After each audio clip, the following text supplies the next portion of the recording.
दोस्तों आप सभी का फिर से स्वागत है। तो ये वीडियो शुरू से अंत तक जरूर देखिए, आपसे रिक्वेस्ट है।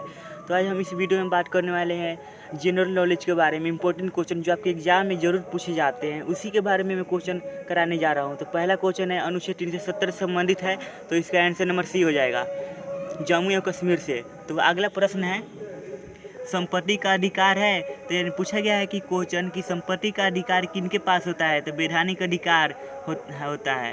तो अगला प्रश्न है भारतीय संविधान में 44वें संशोधन के पश्चात मूल अधिकारों की संख्या है, मूल अधिकारों की संख्या कितनी है। तो ये पूछा गया है क्वेश्चन, इसका करेक्ट आंसर ए हो जाएगा। तो अगला प्रश्न है संविधान निर्मात्री सभा की पहली बैठक कब आयोजित की गई। तो ये क्वेश्चन बहुत इंपॉर्टेंट है, तो इसका करेक्ट आंसर सी हो जाएगा, 9 दिसंबर 1946 को। तो अगला प्रश्न है भारतीय संविधान लागू किया गया, यानी पूछा गया है कि भारतीय संविधान कब लागू किए गए। तो इसका करेक्ट आंसर हो जाएगा बी नंबर हो जाएगा, 26 जनवरी 1950 को लागू किया गया था। तो अगला प्रश्न है धर्मनिरपेक्षता को तथ्य पर है। तो इसका करेक्ट आंसर सी हो जाएगा। तो अगला प्रश्न है भारतीय संविधान के में मौलिक कर्तव्य किस संविधान संशोधन में जोड़ा गया है। तो इसका करेक्ट आंसर 7 का बी हो जाएगा, 42वीं संविधान संशोधन द्वारा। तो अगला प्रश्न है भारतीय संविधान के अनुसार किस वर्ष महिला को परिवार के कर्ता का स्थान दिया गया है। तो इसका आंसर नंबर सी हो जाएगा, वर्ष 2005 को दिया गया था। तो अगला प्रश्न है भारतीय संविधान के अनुसार लड़की लड़के की आयु का विवाह का समय कितनी होनी चाहिए। तो इसका करेक्ट आंसर सी हो जाएगा, 18 वर्ष से 21 वर्ष तक होनी चाहिए। तो अगला प्रश्न है शिक्षा को संविधान के किस संशोधन द्वारा समृद्धि सूची में डाला गया है। तो इसका आंसर नंबर सी हो जाएगा, 42वें संविधान संशोधन द्वारा।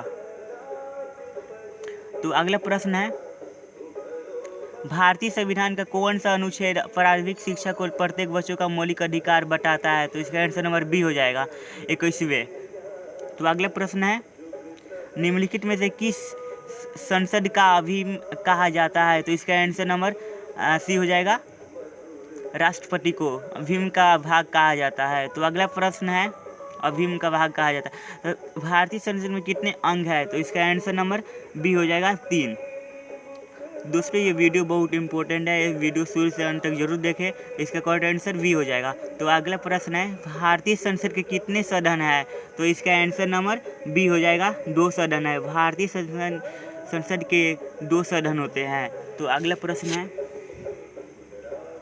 संसद किस सदन के प्रतिनिधि सभा भी कहा जाता है। तो इसका आंसर नंबर ए हो जाएगा, लोकसभा को कहा जाता है।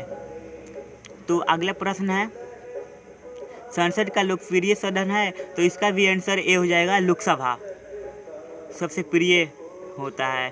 तो अगला प्रश्न है संसद का अस्थायी सदन है। तो इसका आंसर नंबर बी हो जाएगा, राज्यसभा। करेक्ट आंसर बी हो जाएगा, राज्यसभा। तो अगला प्रश्न है भारतीय संसद बनाती है। तो इसका करेक्ट आंसर डी हो जाएगा, लोकसभा, राज्यसभा एवं राष्ट्रपति के द्वारा बनाती है भारतीय सदन। तो अगला प्रश्न है वर्ष 1986 में सर्वोच्च न्यायालय के मुख्य न्यायाधीशों कितने न्यायाधीशों का प्रभाव किया गया है। तो इसका आंसर नंबर सी हो जाएगा, 22।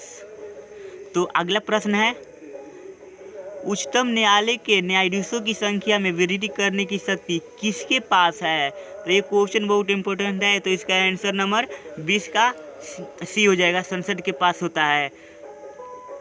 दोस्तों ये वीडियो अच्छा लगे तो लाइक एंड सब्सक्राइब करना ना भूले और बेल आइकन को दबाना ना भूले।